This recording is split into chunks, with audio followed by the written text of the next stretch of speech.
राष्ट्रवादीचे नेते आमदार अमोल मिटकरी आपल्या सोबत आहेत। अमोलजी, राहुल सोलापूरकर यांचं विधान आणि त्यांनी शिवरायांच्या आग्रा सुटकी संदर्भातलं केलेलं वादग्रस्त विधान तुम्ही ऐकलं असेलच, कसं बघता तुम्ही या विधानाकडे? एक तर राहुल सोलापूरकर हे नाव जे महेश कोठारेंचा जुना चित्रपट होता थरथराट, त्या चित्रपटामधला एक विलन किंवा त्या पद्धतीने त्या काळात त्याचं गाजलेलं नाव असावं त्या मराठी पडद्यावर। आता इतक्या वर्षानंतर यांनी अकलेचे दिवे पाजळावे का?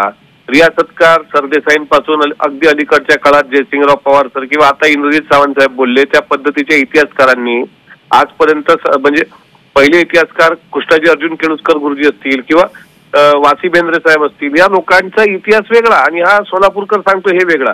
म्हणजे यांनी कुठल्या आधारावर शिवाजी महाराजांनी आग्र्यावरून सुखरूप स्वराज्यात येताना मोगलांना लाच दिली होती? हिरकणी बुरुजच अस्तित्वात नव्हता, हिरकणी अस्तित्वात नव्हती, म्हणजे काहीतरी अकलेचे तारे तोडायचे आणि प्रसिद्धीसाठी काहीतरी राहायचं, असा मूर्खपणा या व्यक्तीने केलेला आहे। याला महाराष्ट्र कधी माफ करणार नाही। मला असं वाटतं की सोलापूरकरांचा बंदोबस्तच केला पाहिजे, त्याच्यावर कायदेशीर कारवाई झाली पाहिजे। छत्रपती शिवाजी महाराजांचं विकृतीकरण ज्या पद्धतीनं काही शिल्पकार, आता आपटे नावाचं शिल्पकार ज्या पद्धतीने त्यांनी विकृतीकरण करण्याचा प्रयत्न केला, त्याच धर्तीवर या सोलापूरकरांनी आणखी एक उद्दामपणा केलेला आहे।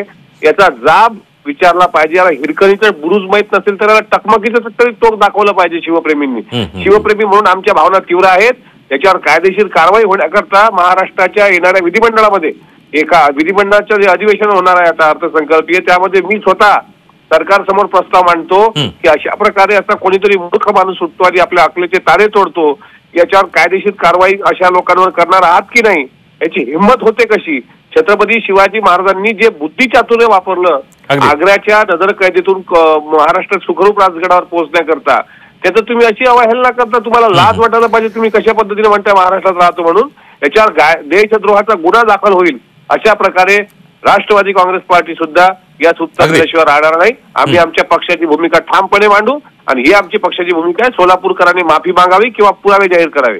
अगदी अमोल मिटकरीजी, धन्यवाद, तुम्ही झी 24 तासशी बोलला त्याबाबत।